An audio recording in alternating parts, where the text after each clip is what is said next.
नमस्ते। एक बीमारी है जिसका बहुत ज़्यादा प्रचलन नहीं है, लोग नहीं जानते, लेकिन उसके चलते बहुत हानि होती है, इस संसार में हो रही है। उसका नाम है बोर्डम, अकेलापन, सूनापन, लोनलीनेस। तो उस बीमारी का इलाज क्या है, क्या करें जब हमको अकेलापन महसूस हो? और बोर्डम, सूनापन, अकेलापन और सूनापन एक दूसरे से जुड़े हैं। तो माता जी ने तो इसका जो उच्चतम रास्ता वो बता दिया है। सच तो यह है, सूनापन और अकेलापन कहाँ से जन्म लेता है? निश्चेतना की अवस्था से, एबिस से। ये सूनेपन का प्रारंभ कहाँ हुआ है? जब चेतना के अंदर ये प्रतीति हुई कि वो कट गई है उस एक से। प्रतीति है, क्योंकि एक के तरफ से वो नहीं कटा है, लेकिन चेतना को ये प्रतीत हो रहा है वो कट गई। जैसे बच्चा जन्म लिया तो आपने नाल काट दिया तो बच्चा अलग हो गया, लेकिन क्या बच्चा कभी माँ से अलग हो सकता है? कभी नहीं।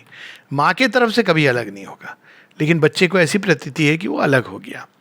तो उसी प्रकार से जब चेतना अलग होती है, विभक्त होती है, ऐसी प्रतीति होती है, तो उस समय उसको अचानक अकेलेपन और का आभास होता है, सूनापन लगता है। अब वहाँ से जो ओरिजिनल रेमेडी उसकी वही है जो माता जी बता रही हैं। तो वो उसके अंदर से एक पुकार जाती है, माँ रक्षा करो, रक्षा करो, और माँ आती हैं। उस सूनेपन को और अकेलेपन को आप कितना भी प्रयास कर लें, अंत में उसको दिव्य प्रेम ही भर सकता है। ये एक अकाट्य सत्य है। उसको कोई मानव प्रेम भर नहीं सकता है। लेकिन चूंकि मनुष्य के लिए दिव्य प्रेम सीधा उसकी ओर मुड़ना कठिन होता है, इसलिए कई सारे स्टेप्स हैं जिनके थ्रू मनुष्य जाता है। उन स्टेप्स का भी औचित्य है, लेकिन एक प्रकार के स्टेप आपको दिव्यता की ओर ले जाते हैं, उस ओरिजिनल रेमेडी की तरफ, और कुछ स्टेप्स हैं जो आपको और एबिस के अंदर ढकेल देते हैं। सूनेपन में जाते जाते आप अंत में निश्चेतना में चले जाते हैं। तो फिर कौन से स्टेप्स हैं जो हमको ले जाते हैं महाविनाश की ओर? जब हम बोर्डम को टाइम पास करने के लिए ऐसे प्रकार के खेल खिलौने हैं, ऐसे प्रकार के वेबसाइट्स हैं, ऐसी प्रकार की चैट्स हैं जिसमें हम चले जाते हैं, जहाँ हम क्या चैट करते हैं, क्या वेबसाइट, ये मुझे बताने की आवश्यकता नहीं है, लेकिन वो हम अपने बोर्डम को और सूनेपन को और भी पाताल की ओर धंसाते चले जा रहे हैं। और दूसरी दिशा क्या है जो ऊपर की ओर ले जाती है? वो दिशा है कि to spend when we have time with us. किताबें कितनी बड़ी कंपेनियन है, खो दिया है हमने ये टेंडेंसी। याद है एज ए चाइल्ड कितनी किताबें ऐसी, जब टाइम मिला किताबें पढ़ो। आप तो आपको मन करेगा कि मुझे अकेलापन चाहिए क्योंकि आपको पढ़ने में इंटरेस्ट आएगा। किताबें इतनी सुंदर कंपेनियन है और कोई लिमिट नहीं है जो हम पढ़ सकते हैं। ऐसे लोगों को मैं जानता हूँ जो स्कूल में इंटरेस्ट नहीं लेते थे, लेकिन उन्होंने खूब किताबें पढ़ी और इतना ज्ञान का भंडार, वो भी एक सुंदर चीज़ है। दूसरा एक क्रिएटिव एक्टिविटी, हॉबीज कल्टीवेट कर सकते हैं, नई चीज़ें सीख सकते हैं जब हम व्यक्ति अकेला हो, सूनापन लग रहा है। तीसरा है कि आपके पास कोई नहीं है, आप तो जा सकते हैं, जाके हेल्प कीजिए, रैंडम व्यक्ति की हेल्प कीजिए। यहाँ पर एक पगली है जो घूमती रहती है, उसी की हेल्प कीजिए। एक वृक्ष को पाल लीजिए, एक पेट को ले लीजिए। मतलब 1000 तरीके हैं जिसमें लोग अक्सर कहते हैं मेरे कोई मित्र नहीं है, मित्र नहीं है। तो अब इसमें वो क्या सोचते हैं कि मित्र आएगा और कहेगा I want to be friends with you. Chance बड़े स्लिम है। पर आप तो जा सकते हैं कि आपको ये नहीं कहिए जाके I want to be friends with you. हाँ, बहुत डेंजरस तरीका। फ्रेंड्स के बहुत मायने होते हैं, पर आप जाके कोई हेल्पफुल नेचर, तो अपने आप ऐसे लोगों को एक बढ़ती है, एक परस्परता बढ़ती है। और यदि आपका एक अच्छा मित्र है, एकाध होता है अच्छा मित्र, ऐसे बहुत सारे मित्र अच्छे मित्र हैं, ये तो एक भ्रांति है, लेकिन अगर है तो उसमें आप प्रगति करते हैं, सच्चे प्रेम को, एक त्याग, एक उत्सर्ग, इस मार्ग से चलते हैं।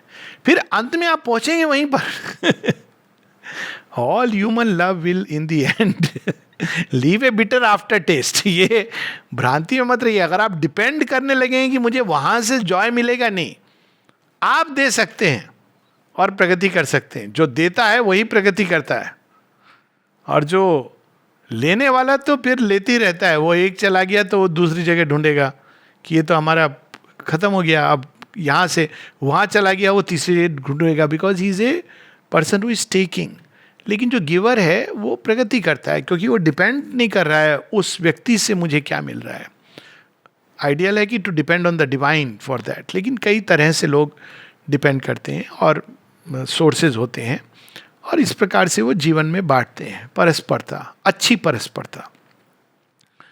तीसरी चीज हम लोग ये कर सकते हैं, जो करनी चाहिए, जो आजकल बहुत मिसिंग है, कि जब समय होता है कुछ देर हम बैठ करके केवल ये सोचें कि हम क्यों आए हैं, हमारा लक्ष्य क्या है, क्या है ये जीवन। इतना हम देख रहे हैं आजकल, अभी भी हम यही विचार में हम अटके हुए हैं कि अरे उधर कोरोना के कितने केस हो गए, कौन सी वैक्सीन आ गई, कौन सी बेटर है। क्या कभी हमारे अंदर ये विचार नहीं आता कि मृत्यु क्यों है, इसका कोई परमानेंट रेमेडी है क्या? मानव शरीर इतना असक्षम क्यों है? इतना विकसित शरीर जो बिलियंस ऑफ ईयर्स की मेहनत मशक्कत के बाद प्रकृति ने तैयार किया है, ये शरीर इतना आसक्त है कि एक छोटा सा कण जो जीवित भी नहीं है वो आके उसको नष्ट कर सकता है। कुछ तो हमारी सोच में गलती है, क्योंकि अगर हम इवन डार्विन का सिद्धांत लें, सर्वाइवल ऑफ द फिटेस्ट, तो मनुष्य तो शीर्ष पर है और वायरस एकदम उसके बॉटम उस पर है। तो कहीं कुछ है जो हम मिसिंग लिंक है। तो इस प्रकार से जब हम विचार करते हैं, फिर अगर कभी जीवन में इससे गुजर रहे हो कि किसी को चोट पहुंची हृदय पर, तो हमारा हृदय चोट क्यों पाता है, हमें दुख क्यों होता है, पीड़ा क्यों होती है, तो ये एक समय मिलता है हमें इन चीज़ों की गहराई में उतरने का। भयभीत होते हैं लोग तो केवल बोलते रहते हैं मुझे बहुत डर लगता है, मुझे बहुत डर लगता है। अरे ये पता है, आप 1000 बार बोलोगे मुझे डर लगता है तो इससे समाधान नहीं निकलेगा, वो और बढ़ता चला जाएगा। कई बार लोग होता है ना, ग्रीफ, शोक सभाएं आपने देखी होगी ना, शोक सभाएं। शोक सभाओं में क्या होता है, शोक बढ़ता जाता है क्योंकि इट इज स्प्रेडिंग ग्रीफ। तो इस प्रकार से करने की बजाय अगर हम शांत बैठ के कि इस भय के मूल में क्या है, अगर इसी हम चीज को देखें कि कोरोना हो रहा है, लोगों के मन में भय, किस बात का भय है? तो आप बोलेंगे मृत्यु हो सकती है। तो मृत्यु क्या होती है? तो मृत्यु क्या सब चीज का विनाश है? क्या होता है मृत्यु के बाद? तो अगर आप दोनों ही दृष्टिकोण ले लें, 3 दृष्टिकोण ले लें, एक है मेटीरियलिस्ट दृष्टिकोण, कुछ नहीं होता है, मर गए, तो प्रॉब्लम क्या है? आपको तो आपकी समस्या तो ठीक हो गई ना, बाकी लोगों की समस्या है जो छूट गया। नहीं, श्री कृष्ण गीता में यही तो बताते हैं कि कुछ कहते हैं कि मरने के बाद होता है, कुछ कहते हैं कुछ नहीं होता। तो दोनों ही दृष्टि से अगर तू देखे तो मृत्यु का तुझे भय नहीं करना चाहिए। This is the logic given in the Gita. अगर कुछ नहीं है तो प्रॉब्लम क्या है आपको? तो बाकी लोग छूट जाएंगे, वो भी फिगर आउट करेंगे, वो भी कुछ नहीं है, मिट्टी का ढेला है, आप चिंता नहीं करो उसका। ये तो मटेरियलिस्ट दृष्टि हो गई। दूसरी दृष्टि है सेमेटिक रिलीजन की, जो नहीं मानते पुनर्जन्म में। तो वो कहते हैं कि एक ही जन्म है तुम्हारे पास। बड़ा विचित्र है कि आपको जन्म के समय एक पट्टा बांध दिया गया, आपको पता नहीं मुझे रेस में यहाँ किसने ला के खड़ा किया, और एक जन्म है, उसी में आपको करना है या मरना है। और क्या करना है? आपको करना कुछ नहीं है, एक नाम बदल लेना है। आपको अपना नाम जय किशन की जगह जैक एंड सन्स कर लेना है। आप बस हो गया आपको। हाँ क्योंकि आपको एक जन्म का नाम बदल लिया आपने, बैप्टाइज हो गए उसके। हर एक सेमेटिक रिलीजन्स की ये पहचान रही ना, इस्लाम में भी यही है कि एक क़यामत का दिन आएगा जब वहाँ आपका जजमेंट होगा, तब तक क्या होगा पता नहीं। लेकिन अगर आपने एक जन्म अच्छा, तो क्या करना चाहिए? डरना नहीं चाहिए। तब आप अच्छे कर्म करो according to the tenets, lead a good life. After a good life, if you die, don't worry, you will wait for God whenever He will come. Someday He will come, raise us from the grave and say, come, hallelujah. तो फिर उसमें समस्या क्या है? अच्छे कर्म करो, डर क्यों रहे हो मृत्यु से? आप ये सोचो कि जब भी हो, कोरोना हो ना हो, मैं अच्छा काम करता हुआ जाऊं, वीर गति को प्राप्त हो। तीसरा एटीट्यूड है जो इंडियन रिलीजन्स का है, सनातन धर्मियों का है। तो सनातन धर्म में सिखिज्म, बौद्धिज्म, जैनिज्म जो पुनर्जन्म को मानते हैं, तो फिर क्या समस्या है? अगेन, अगर आप उसमें 2 दृष्टिकोण लो कि कार्मिक थ्योरी, रिवार्ड एंड पनिशमेंट की, तो भी कोई समस्या नहीं है। अच्छे कर्म करो, तो अच्छे कर्म करोगे तो आपको रिवार्ड ही मिलेगा, वहाँ भी मिलेगा, फिर दोबारा मिलेगा, नो प्रॉब्लम। और यानी दुष्प्रवृत्तियों को हटाओ। और दूसरा है कि एक दूसरी थ्योरी है, एवोल्यूशन की थ्योरी है, कि आप बेटर होते जाओगे, जो ओरिजिनल वेदांतिक थ्योरी है। तो भी आपको परेशान होने की क्या बात है, नष्ट तो होगे नहीं, दोबारा आओगे जीवन में, नया शरीर धारण करोगे, नई परिस्थितियों में आओगे। You can be full of excitement कि अरे वाह, एक नए घर में जन्म होगा, नए तरीके से प्रारंभ करूंगा। मूल बात यह कि भय क्यों है, क्यों भय है? तो ये तो हो गई लॉजिक की बात। पर लॉजिक के भी अगर हम आगे जाएं, ये तो जो माइंड से सोचते हैं वो, ये अगर आप इस तरह से देखो तो भय का कोई कारण नहीं है, there is no logic to be afraid. पर दूसरा, व्हाट अबाउट द हार्ट? लोग कहते नहीं, हम जानते हैं सर ये सब बात, लेकिन दिल तो भयभीत होता है। तो दिल को गिरवी रख दो ना परमानेंटली भगवान के पास। आपने दिल को अपने पास रखा क्यों है? दे दो उसको भगवान को। मिस्टिक का सॉल्यूशन यही है, faith. I give it to you, my life and my death. आपको जो करना है कर दीजिए इसके साथ, गिरवी रख दो और किस्त मत चुकाना। भगवान को दे दो और किस्त मत चुकाना।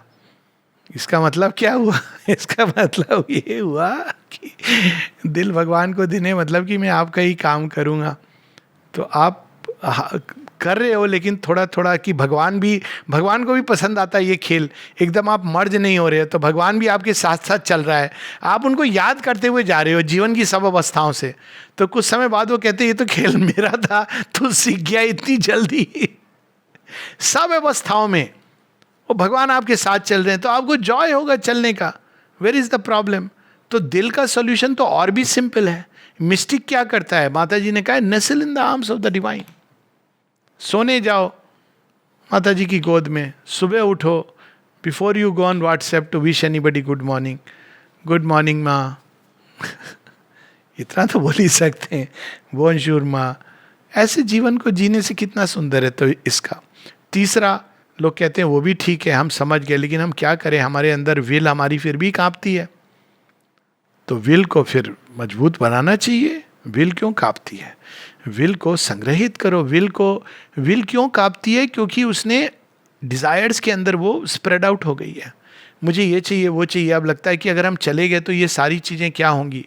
तो उस विल को एकत्र करो। जब हम संसार को देखें तो देखते हैं सच में कुछ भी पाने योग्य नहीं है, सब इतना अस्थायी है। ये एक निराशावादी दृष्टिकोण नहीं है, ये एक सत्य दृष्टिकोण है कि कोई भी वस्तु नहीं प्राप्त की जाती है। प्राप्त करने योग्य चीजें सदैव अंदर होती हैं। अगर हम सोचते हैं वस्तु के माध्यम से मिलेगी तो हमें दुख होता है। वस्तुएं प्राप्त नहीं की जाती हैं। हमें ये लगता है वस्तुओं के माध्यम से हमें कोई चीज, जॉय मिल जाएगा, प्रेम मिल जाएगा, ज्ञान मिल जाएगा, तो हम उस दिशा में जाते हैं। पर प्राप्त तो अंदर ही होती हैं, वो सबका भंडार हमारे अंदर है। अब वैसे भी आप देखें प्रैक्टिकली, हमको लगता है इस व्यक्ति से प्रेम मिलेगा, तो व्यक्ति क्या है? वो व्यक्ति तो एक वेसल है, उसको प्रेम तो वहीं से आ रहा है, भगवान के पास से आ रहा है, डिस्टॉर्ट होके आ रहा है, मतलब एक डाइल्यूटेड वर्जन आ रहा है। 100% वाली प्योर रेक्टिफाइड स्पिरिट नहीं मिल रही है। 48%, 10% वो जो गंदे टेस्ट वाली बियर वो आपको मिल रही है। वो बोल रहे हैं ये भी है, इसके अंदर भी स्पिरिट है। तो आप बोलिए हमको तो प्योर रेक्टिफाइड स्पिरिट चाहिए, स्पिरिट। तो वो तो फिर अलग है, लेकिन आ वहीं से रहा है, दूसरा सोर्स नहीं है। मनुष्य के अंदर अपना कोई प्रेम नहीं है। संसार में कोई भी शक्ति व्यक्तिगत नहीं होती है। मेरा प्रेम है ये नहीं है, प्रेम स्रोत वही है। नैरो वेसल्स उसको डिस्टॉर्ट कर देते हैं, अहंकारी वेसल डिस्टॉर्ट कर देते हैं। गंदगी है तो उसमें अपनी गंदगी मिला देते हैं, सेल्फ इंटरेस्ट है तो उसके अंदर वो और कुछ कुछ मिला देते हैं कि वो पैकेज अच्छा दिखे और आपका काम हो। लेकिन आता वहीं से, दूसरी जगह नहीं जाता है। जाता कहाँ है? जाता भी वहीं है। आपको ये लग रहा हो कि आप कहीं स्टोर हाउस में रखोगे, नहीं है। अगर स्टोर हाउस होता तो 10 साल के बाद लोगों का झगड़ा नहीं होता। आप देखते अपने स्टोर हाउस में, कहते अरे वाह इतना तो प्यार दिया है इस व्यक्ति ने। नहीं, वो जाता वहीं है, इसलिए आप फिर खाली महसूस करते हो अपने आप को, ह्यूमन वेसल्स। लेकिन अगर हम कॉन्शियसली रिसीव करें डिवाइन से और दें भी डिवाइन को, तो वो अपेक्षाएं आकांक्षाएं नहीं होंगी। तो इस प्रकार से जीवन हम बड़े सुंदर ढंग से, शरीर भी भयभीत होता है अंत में, तो शरीर के भय का क्या करें? शरीर के भय का एक ही निदान है, go through the challenge of life. There is no second way. भय लगता है चीज़ों से, आप एक बार उससे गुजरेंगे आपको पता चलेगा कि ये भय की का कारण ही नहीं था. क्योंकि लॉजिक से आप समझा सकते हो शरीर को, लेकिन शरीर का तो अपना भय है. तो when we go through the challenge of life, अपने आप शरीर के अंदर, जैसे हम बड़े होते हैं ना, कई बीमारी के साथ बड़े होते हैं, होती है इस लोगों को. तो बड़े होते तो जब बीमारी होती तो आप क्या बोलते हैं, हाँ हो चुका है मुझे. जिसको डेंगू हो चुका है बचपन में, है ना, उनको दोबारा होने से वो क्या बोलते हैं, हो चुका है मुझे, कोई बात नहीं, बड़ी बात नहीं है. वायरल फीवर, हाँ मुझे भी हुआ था, कुछ नहीं, ठीक हो जाता है अपने आप. आपको जब तक नहीं हुआ होता है ना, तब तक लगता है पता नहीं क्या होने वाला है. तो इस प्रकार से जीवन को फेस करते हैं तो हम अपग्रेड करते हैं अपने आप को. ये चैलेंज तो हमारे विकास के लिए जरूरी है. लेकिन सबसे बड़ी बात है, जब हमें कुछ समय मिले तो हमें अपने ही अंदर जा कर के हमें ढूंढना चाहिए कि हम यहाँ क्यों आए हैं, हम किस लिए आए हैं. क्या बस आना, खाना, चले जाना, यही जीवन का लक्ष्य है? तो यहाँ माता जी की एक छोटी सी वाणी. How often there is a kind of emptiness in the course of life, an unoccupied moment, a few minutes, sometimes more. And what do? Immediately you try to distract yourself. तो अभी क्या करते हैं हम लोग, इंटरनेट चलो type करो, कोई वेबसाइट खोलो, कोई ये, मतलब बिकॉज अनऑक्यूपाइड मोमेंट है. व्हाट्सएप में बहुत सारे अनसीन तो होते ही हैं, सब पे आपको ब्लू टिक लगाना जरूरी है. अगर आपने नहीं देखा तो लोग क्या समझेंगे. तो ये अनऑक्यूपाइड मोमेंट. तो अनऑक्यूपाइड मोमेंट पूछते भी हैं लोग, आपकी तबीयत ठीक है? अब पता है क्यों पूछा है, क्योंकि वो ब्लू टिक नहीं लगा है. तो आपको कहना पड़ता है नहीं बिल्कुल ठीक हूँ, थोड़ा व्यस्त हूँ. तो that is one way. And what do? Immediately you try to distract yourself and you invent some foolishness or other to pass your time. और टाइम पास करने के लिए बहुत सारा संसार में प्राणिक शक्तियों ने आपको दे रखा है. जब थोड़ा समय मिला, अब ये तो कम्युनिटी स्पेशल है, यहाँ तो इस तरह की चीज़ें नहीं होती हैं प्राय. लेकिन बाहर के जीवन में क्या होता है, थोड़ा टाइम मिला, चलो आज होटल जाके बाहर खाना खाएंगे, चलो आज यहाँ जाएंगे वहाँ जाएंगे. This the way of life. Picnic, parties, this the way of life. आपको उसको ऑक्यूपाई करना है. That is a common fact. All men, from the youngest to the oldest, spend most of their time in trying not to be bored. और सबसे भयंकर तरीका है gossip. इसको पुराने समय बोलते थे चौपाल. शाम को जब सब हो जाता था, पुअर लेडीज अंदर चूल्हे पे खाना बना रही होती थी और बेकार आदमी लोग बैठ करके वहाँ डिस्कस करते थे. क्या डिस्कस करते थे? आज आर्यवर्त, 2 अखबार आते थे, आर्यवर्त और विश्वनाथ. आज आर्यवर्त में हमने ये पढ़ा, अब उस पर डिस्कशन होता था. और ऐसे सब बात करते थे मानो उनको सब चीज़ का सारा ज्ञान है. फिर उसके बाद 1 घंटे 1.5 घंटे चलता था, बगल वाली की बहू क्या कर रही है, फलां का बेटा क्या कर रहा है. सब करने के बाद में लास्ट में होता था, हाँ खाना बन गया जी अंदर, हाँ खाना बन गया. तो टाइम आपने पास कर दिया. It's such a waste of time, it's a criminal waste. ये तो भारतवर्ष के पतन का एक कारण ये बना कि इस प्रकार से हमने समय को व्यर्थ करना. Their pet aversion is boredom, and the way to escape from boredom is to act foolishly. Well, there is a better way than that to remember. When you have a little time, whether it is 1 hour or a few minutes, tell yourself, at last I have some time to concentrate, to collect myself, to relive the purpose of my life, to offer myself to the true and the eternal. If you took care to do this each time you are not harassed by outer circumstances, you would find out that you were advancing very quickly on the path. Instead of wasting your time in chattering, in doing useless things, reading things that lower the consciousness, to choose only the best cases. ये माँ बता रही है कि जो best cases ये करते हैं, वर्स्ट केसेस की बात छोड़ दीजिए.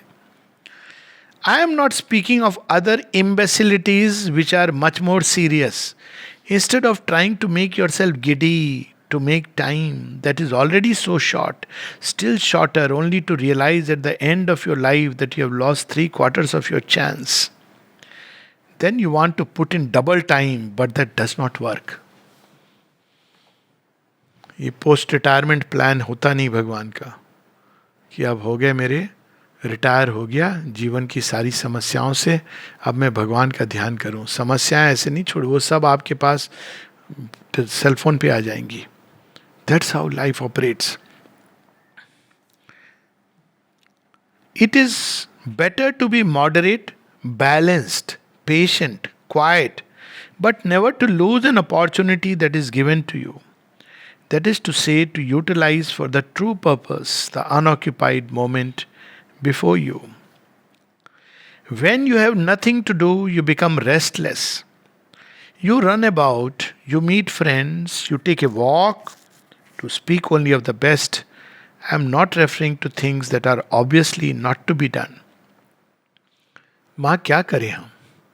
Instead of that, sit down quietly before the sky, before the sea, or under trees. कोई भी जगह नहीं है तो घर में कोई तो स्थान होगा, कोना, वरांडा होगा, वहां बैठ जाना है.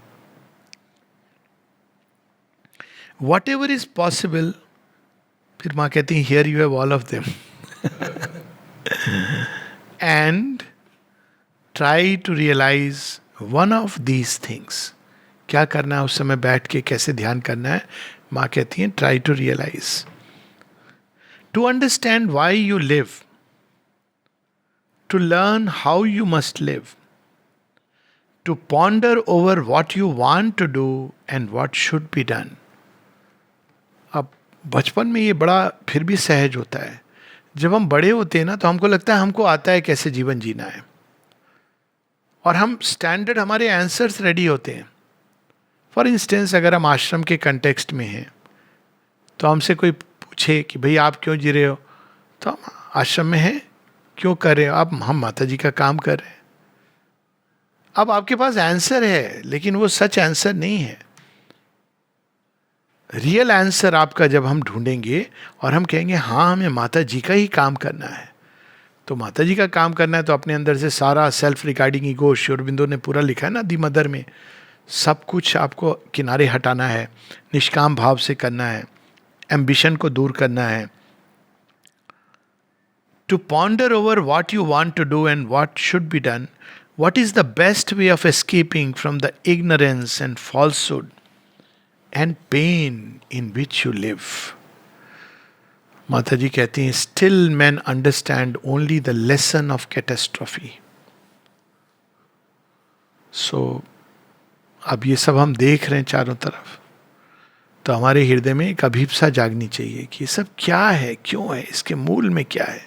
निराशावादी भाव से नहीं, कि इससे हम कैसे बाहर निकलें. ये अज्ञान, ये अचित, ये अंधकार, ये मिथ्यात्व, ये पेन, जो इसमें रत है उनको करने दीजिए, उनकी समस्या है. कीचड़ में कोई लौट रहा है तो आप देख के ना तो उस पर हंसिए, ना कहिए भैया तू कैसे गिरा कीचड़ में, या दया का पात्र, या खुद मत कूद जाइए कि मैं निकालूं तुझे.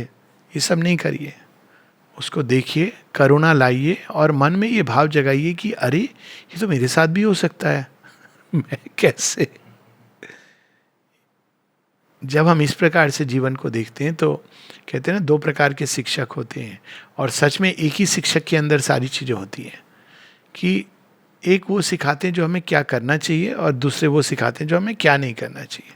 दोनों ही होते शिक्षक हैं, सीखते हैं हम दोनों ही चीज़ों से. तो इस प्रकार से हम जब जीवन जिएंगे सचेत होकर, कॉन्शियस होकर, विजिलेंट होकर, तो बस जीवन सुंदर बनता जाएगा, प्रगति करते जाएंगे. And that is the royal road to freedom and bliss. Namaste.